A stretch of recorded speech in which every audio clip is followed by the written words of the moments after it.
jako akawuwo.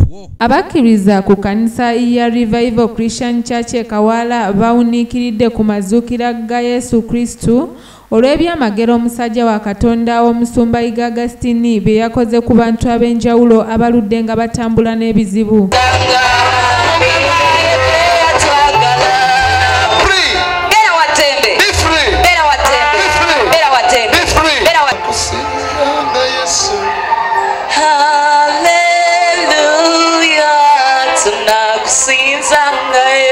Abantu ab'enjawulo okubadde abalwadde abagumba abalemereredde okufuna ku baana abaabulwedde obufumbo okwosa n'ebizibu ebitali bimu bagenze okuva mu kkanisa eno ng'embeera yaabwe ekyuse ate nga n'essuubi beeyongeredde ddala.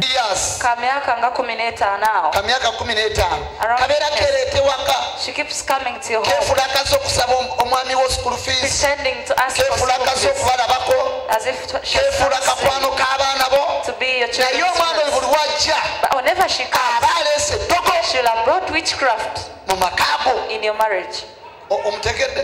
Have you known that? Omusumba mutegedde omwami yaŋŋamba nti nno mwana wa mukwano gwe era mwagala nnyo nange ndyoka mutwala nga mwana bw'ajja. Omwami yagamba nti mwana wa mukwano gwe? Tiyakugamba nti mwana wa mujjawo? Nedda musumba. Mu basumuluddwa mwe mubadde ne musajja mukulu abadde amaze ebbanga ng'ali mu bulumi obwamutuusibwako basajja banne ate abaali babojjerera mukyala we. Omuyita otya? Mwanjinaze.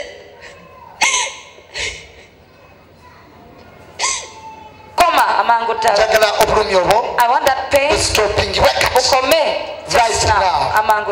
Njagala bukimirizibwe kati. Era njagala atandika okuwulira obulamu. Njagala atambule. Amagulu agatalina maanyi. Njagala Mukama omusumulule.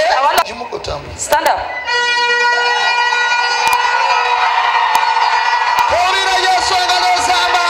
Ate kansala w'e Makindye John Bosco Lusagala asinzidde ku mukolo essomero lya Great Valley ekibuye kwe lijagulizza okuweza emyaka 8 mu kisaawe ky'ebyenjigiriza nakubiriza abazadde okufaayo okuwa abaana baabwe ekyemisana okusobola okutumbula ebyenjigiriza ebifuuse ebyokwegendereza ensangi zino.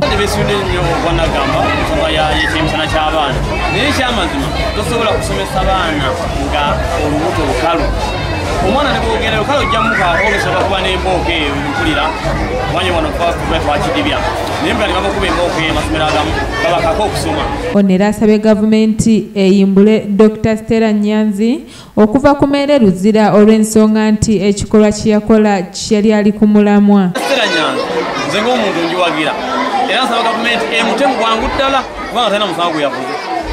Bonga atambula mu ebyalimye gavumenti akubiriza abantu baffe. Ronnie Serwadda yakusakidde eggulu eno ku lwa ABS Television.